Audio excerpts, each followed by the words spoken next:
میرے بھائیوں اور دوستو، اللہ تعالیٰ نے انسان کو جسم اور روح ان دو چیزوں کے مرکب سے پیدا فرمایا ہے۔ جسم کے بننے کا نظام اور ہے اور روح کے بننے کا نظام اور ہے۔ جسم کسی اور جگہ بنتا ہے اور روح کہیں اور سے آتی ہے۔ جسم زمین اور زمین کی غذاؤں کے مختلف مراحل پیش در پیش سے وقد خلقکم اطوارا، وہ مختلف شکلیں بدلتا ایک روپ میں ڈھلتا ہے، اور روح ایک لطیف اللہ کا امر ہے جس کا علم انسان کو نہیں دیا گیا۔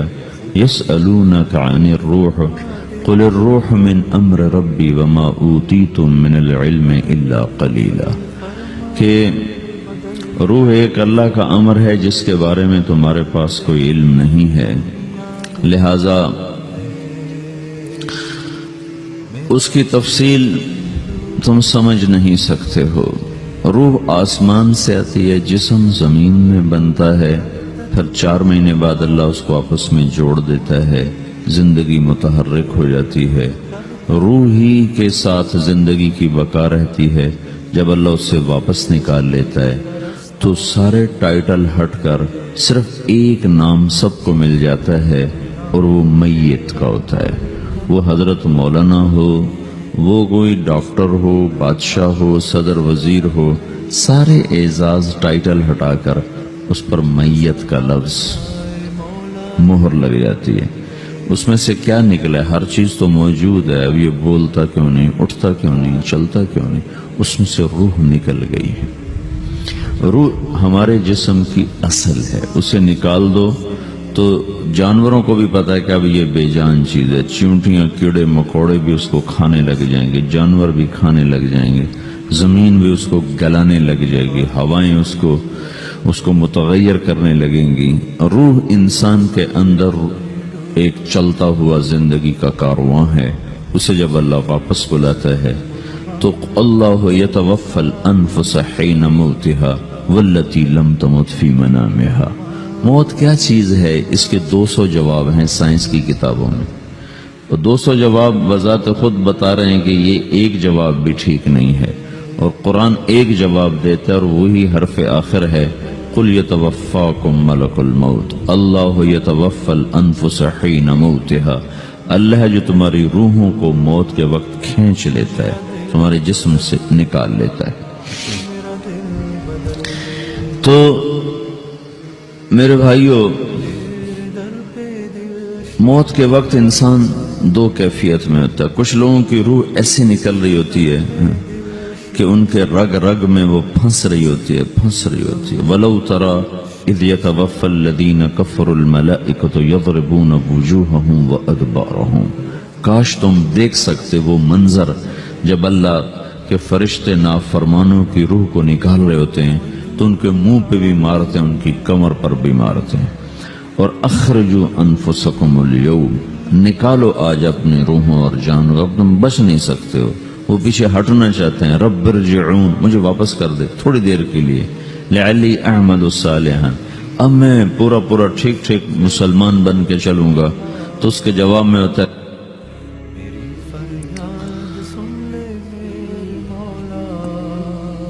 اور حدیث پاک میں آتا ہے کہ ملک الموت اترتا ہے، اس کے ساتھ 4 فرشتے ہوتے ہیں۔ وہ 4 فرشتے آتے اس کی پٹائی شروع کر دیتے ہیں۔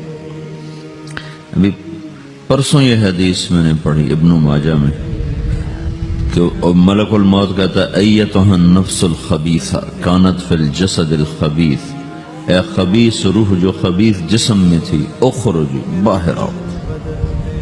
اب وہ واپس تو ہو نہیں سکتا، اپنے آپ کو روک تو سکتا نہیں، تو وہ حیران، پریشان، خوف زدہ، تو اس کے جواب میں اس کو ملک الموت کہتا ابشری بحمیم وغساق وآخر من شکلہ ازواج، تیار ہو جا خوفناک عذاب کے لیے اور کھولتے پانیوں کے لیے، کانٹے دار جھاڑیوں کے لیے، اور بے شمار عذاب کی شکلوں کے لیے۔ تو اس کی روح کو جب کھینچتے ہیں تو رگ رگ سے وہ کٹ کے نکلتی ہے، تو سارا وجود زیر و زبر ہوتا ہے، سکرات کا درد ساری دنیا کے دردوں پر حاوی ہے۔ جب اس کی روح نکلتی ہے اور اس کو لے کر آسمان پر چلتے ہیں تو دروازے پر پہنچتے ہیں تو اندر سے فرشتے پوچھتے ہیں کون ہے؟ کہتے ہیں فلاں فلاں کا بیٹا ہے۔ کا نفس خبیثہ فی الجسد الخبیث، یہ تو وہی بدماش ہے جو بدماش جسم میں تھا، یہ وہ بدبخت روح ہے جو بدبخت جسم میں تھی، اس کے لیے آسمان کے دروازے نہیں کھول سکتے، اسے واپس کر دیا جائے۔ تو آسمان کے دروازے لا تفتح لهم ابواب السماء ولا يدخلون الجنة حتى يلج الجمل في سم الخياط، کہ ان کے لیے آسمان کے دروازے نہیں کھلیں گے اور ان کے لیے جنت کے دروازے نہیں کھلیں گے، پھر یہ وہاں سے نیچے گرائے جاتے ہیں جو اللہ کا قید خانہ ہے سجین۔ وما ادراک ما سجین کتاب مرقوم، وہ تمہیں خبر نہیں کہ وہ کیا خوفناک قید خانہ ہے جو اللہ تعالیٰ نے بنایا ہے، اسے وہاں دھکیل دیا جاتا ہے۔ پھر قیامت تک اس کے لیے انتظار کی گھڑیاں ہیں اور عذاب کی شدت ہے۔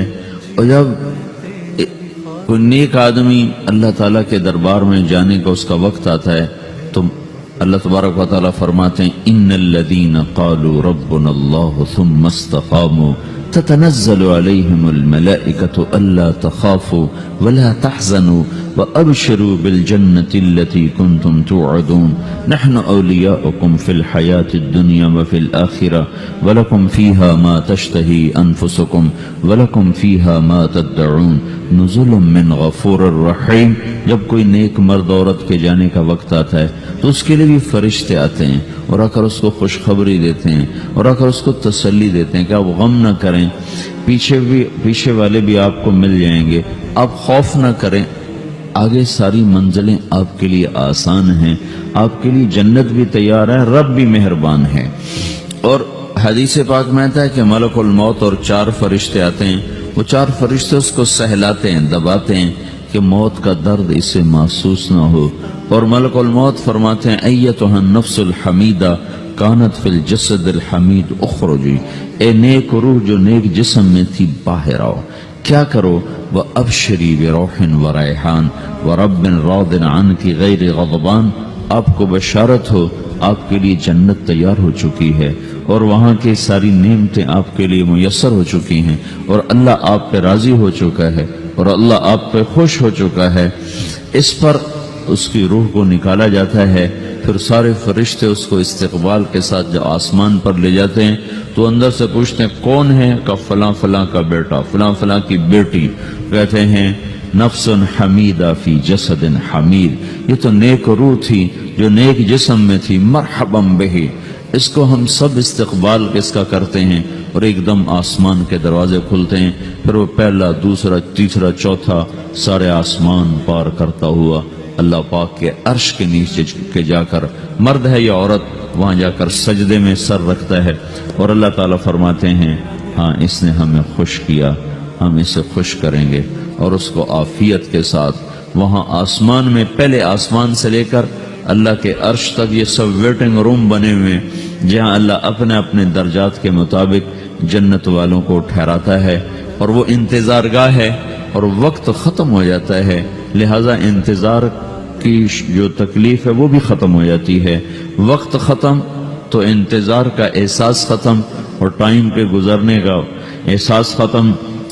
تو جیسے اصحاب کہف کو اللہ نے غار میں داخل کر کے تو غار کے اندر سے وقت کو نکال کے باہر پھینک دیا، باہر 300 سال گزرے، اندر آدھا ہی دن گزرا تھا۔ وہ جب اٹھے تو وہ 25 برس کا نوجوان 325 سال کا ہو کے نہیں اٹھا، وہ 25 سال کی عمر میں اٹھا ہے، نہ ناخن بڑا ہے، نہ مونچھیں بڑی ہیں، نہ ان کی داڑیاں لمبی ہوئی ہیں، چونکہ تو زندہ تھے، مر نہیں گئے تھے، تو زندہ کے تو بال بھی بڑھتے ہیں، ناخن بھی بڑھتے ہیں، لیکن وہ اس طرح اٹھے کہ 300 برس گزر گئے اور 25 برس کا نوجوان 25 سال کی عمر میں اٹھا ہے، 20 برس کا 20 برس کی عمر میں اٹھا ہے، اور وہ کہنے لگے کم لبثنا، بھائی کتنا ٹھہرے ہیں؟ کہ یومن او بعد یومن، لگتا ہے کوئی دن آدھا دن ٹھہرے ہیں۔ وہ صحیح کہہ رہے تھے، باہر اللہ تعالیٰ نے وقت کی گھڑی کو چلائے رکھا اور اندر غار میں اس کو سوئچ آف کر دیا، نکال دیا، یہاں وقت کو داخل نہیں ہونے دیا، تو وقت کے گزرنے سے جو بھی اثرات مرتب ہوتے ہیں وہ ان پر مرتب نہیں ہوئے، تو وہ آدھے ہی دن کے بعد اٹھے ہیں، باہر 300 سال، اندر آدھا دن. یہی کچھ اللہ تبارک و تعالی برزخ میں کر دیتا ہے، وقت کو ختم کر دیتا ہے، گزرنے کا احساس نہیں ہوتا ہے. تو اس طرح میرے عزیزو، یہ دو موتیں ہر انسان دیکھتا ہے. جب وہ جنت کے فرشتوں کا استقبال دیکھتا ہے یا جہنم کے فرشتوں کی مار اور پٹائی کو سہتا ہے. رابعہ بصری رحمت اللہ علیہ کا انتقال ہونے لگا تو انہوں نے رات کو فوت ہوئی تو انہوں نے اپنی خادمہ کو بلا کے فرمایا کہ کسی کو بتانا نہیں، جب میں مر جاؤں تو پڑوس میں 2-4 کو بلا کر نا میرا جنازہ پڑھوا دینا، اور جس کرتے میں تہجد پڑھتی تھی وہی میرا کفن بنا دینا، اور صبح بے شک لوگوں کو بتا دینا، میرے مرنے کے بعد میری میت کو رکھنا نہیں، فوراً دبا دینا. تو جب ان کا انتقال ہوا تو انہوں نے پڑوس کے 2-4-10-20 آدمی بلائے اور ان کو تدفین تجہیز سب کچھ ہو گئی. صبح شور مچا کہ وہ رابعہ بصری کا انتقال ہو گیا. تو اگلے دن وہ خواب میں اس خادمہ کو ملی اور کہا بیٹی تیری بڑی مہربانی، تو نے میری وصیت کے مطابق عمل کیا. اس نے دیکھا کہ انہوں نے ایک خوبصورت سبز لباس پہنا ہوا ہے. تو وہ فرمانے لگی، انہوں نے سوال کیا کہ آپ کے ساتھ قبر میں کیا ہوا؟ تو وہ کہنے لگی کہ میرے پاس منکر نکیر آئے تھے اور مجھ سے کہنے لگے من رب کی، تیرا رب کون ہے؟ تو میں نے کہا سبحان اللہ، 40 برس جس کو میں نہ بھولا سکی اس کو 4 ہاتھ زمین میں آ کے میں بھول جاؤں گی. ان کا 42 برس کی عمر میں انتقال ہوا. تو وہ کہنے لگے سبحان اللہ، جس کو میں 40 برس نہ بھولا سکی میں اسے 4 ہاتھ زمین کے اندر آ کے بھول جاؤں گی. تو منکر نکیر کہنے لگے اس کا کیا حساب لینا؟ پھر انہوں نے پوچھا کہ وہ آپ کا وہ کرتا کہاں گیا تہجد والا جس میں آپ کو کفن دیا تھا؟ کہا وہ اللہ نے مجھ سے لے لیا ہے اور میرے اعمال کے خزانے میں رکھ دیا ہے. قیامت کے دن میرا وہ کرتا بھی میرے ترازو میں تولا جائے گا اور مجھے یہ لباس پہنایا ہے جو جنت کا لباس ہے.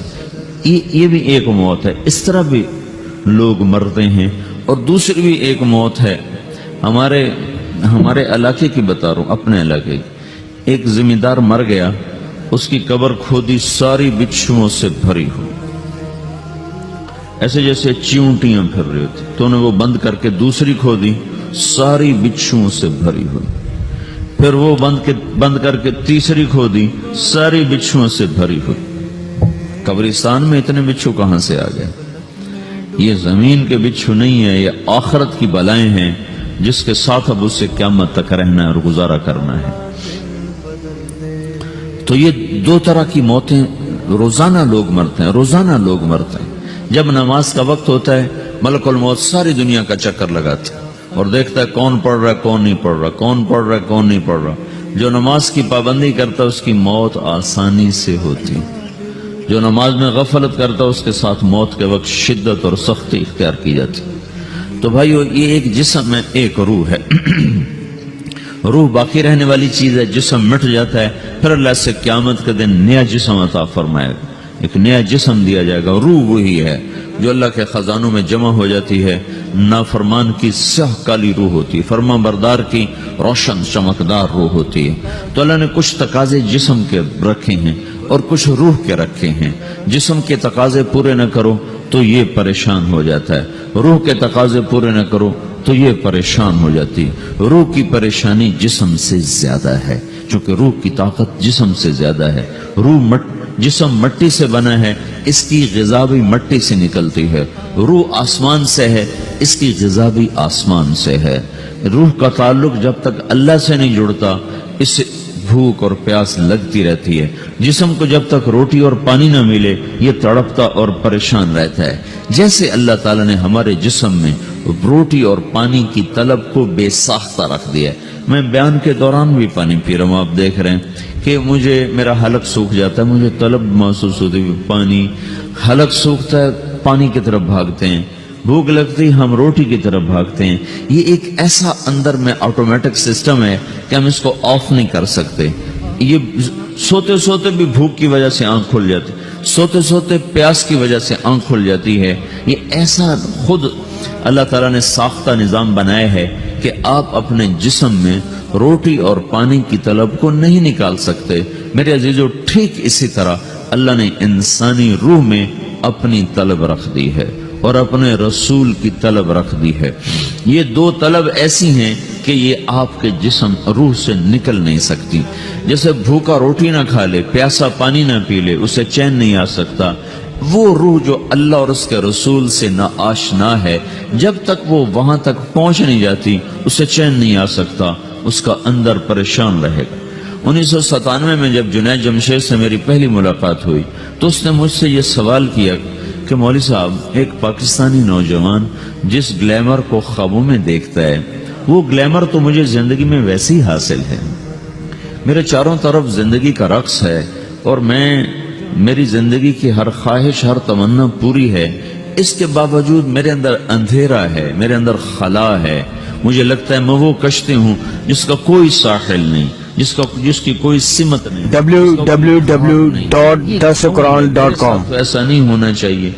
ایک عام لڑکا تو کہتا ہے ہائے کاش یہ ہوتا، اس کو وہ نہیں ہو رہا تو پھر وہ پریشان ہے، ہائے یہ ہوتا، ہائے وہ ہوتا۔ تو میں تو ہائے نہیں کرتا ہوں، میری تو ہر لذت اور خواہش میرے سامنے تشتری میں سجا کے پیش کی جا رہی، میں کیوں ایسا کر رہا ہوں؟ میں ہائے ہائے کیوں کر رہا ہوں؟ میرا اندر ویران کیوں ہے؟ میرے اندر میں خلا کیوں ہے؟ یہ وہی خلا ہے کہ وہ روح کی پیاس کو شراب میں بجھانا چاہتا ہے، وہ روح کی پیاس کو لڑکی میں بجھانا چاہتا ہے، وہ روح کی پیاس کو موسیقی سے بجھانا چاہتا ہے، وہ روح کی پیاس کو دنیا کی رعنائیوں میں 5 سٹار ہوٹلوں سے بجھانا چاہتا ہے۔ روح کیا جانے روٹی کیا ہے، شراب کیا ہے، پانی کیا ہے، عورت کیا ہے، موسیقی کیا ہے، گھنگرو کیا ہے، پائل کیا ہے، چھنکار کیا ہے، روح کو ان چیزوں کی کیا خبر؟ امریکہ میں ہماری ایک جماعت تھی تو 4 لڑکے 2 لڑکیاں، 4 لڑکیاں 2 لڑکے مسلمان ہیں۔ تو ایک لڑکے کا نام رکھا تھا ابراہیم، اور اس کو جب پڑھایا نا کلمہ، انہوں نے کہا ہائے، انہوں نے کہا ہائے، وہ دونوں ہاتھ یہاں رکھے سینے پر، دل پر، کہا ہائے۔ تو ہمارے ساتھی ہیں ڈاکٹر اختر، وہ کہنے لگے کیا ہوا کیا ہوا؟ کہنے لگا جب سے ہوش سنبھالا یہ جگہ خالی تھی، یہ تیرے کلمہ پڑھانے پر بھر گئی ہے کہ میری خوشی سے ہائے نکل گئی۔ یہ جگہ خالی رہے گی، یہاں شراب نہیں پہنچ سکتی، یہاں نغمہ اور موسیقی نہیں پہنچ سکتی، یہاں تالے لگے ہوئے ہیں، یہاں تک کوئی آواز نہیں جا سکتی۔ دل کے تاروں پر ایک ہی نغمہ چڑھ سکتا ہے، اور وہ اللہ کی یاد کا ہے، اور اللہ کی محبت کا ہے، اور اللہ کے رسول کی محبت کا ہے۔ باقی کوئی مضراب ایسا نہیں جو ان تاروں کو چھیڑ سکے، باقی کوئی چیز، آواز ایسی نہیں جو دل کی دنیا پر جا کر دستک دے سکے۔ یہاں بند دروازے ہیں، یہاں صرف اللہ پہنچے گا، اللہ کے رسول کا تعلق پہنچے گا، باقی کوئی چیز یہاں نہیں جا سکتی۔